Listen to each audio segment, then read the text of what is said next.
দ্বিতীয় শ্রেণীর বার্ষিক পরীক্ষা 2025 সালে বাংলা। এখানে বলা হয়েছে কবিতা ও কবির নাম সহ মুক্তিসেনা কবিতার 8 লাইন লিখতে হবে। এখানে 10 নম্বর।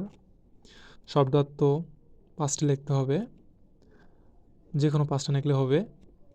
তারপরে বাক্য তৈরি করো, যে কোনো 5টি। এখানে 5 নম্বর। যুক্তবর্ণ ভেঙে লিখতে হবে, যে কোনো 5টা। কবিতাংশের পরের চরণ লেখো। আমাদের ছোট নদী চলে বাঁকে বাঁকে, ডট ডট দেওয়া আছে, এখানে তোমাকে একটা লাইন লিখতে হবে। তারপরে প্রশ্ন দেওয়া আছে, সংক্ষিপ্ত প্রশ্ন, যে কোনো 5টা দিতে হবে। তো কোন ঋতুতে কালবৈশাখী ঝড় হয়? নদীর কূলে কি ভাসে? মৌমাছি কেন বনে যায়?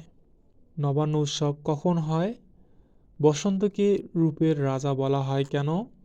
দুখু মিয়া কার নাম? 7 নম্বর কোশ্চেনে বলা আছে কার চিহ্ন দিয়ে একটি করে শব্দ লেখো, যে কোনো 5টি। এখানে আকার, হিসিকার, হুসুকার, দুর্গুকার, রিকার, দীর্ঘিকার, ঐকার দেওয়া আছে, যে কোনো 5টা লিখতে হবে। তারপরে 8 নম্বরে লেখা আছে আমার মা অথবা আমার বিদ্যালয় সম্পর্কে 5টি বাক্য লেখো। এখানে 5 নম্বর। এখানে তোমার নাম, শ্রেণী, রোল, শাখা লিখবে এবং তোমার 10 নম্বর আছে ভাইবা। এখানে তোমার 25 নম্বর আছে। ধন্যবাদ।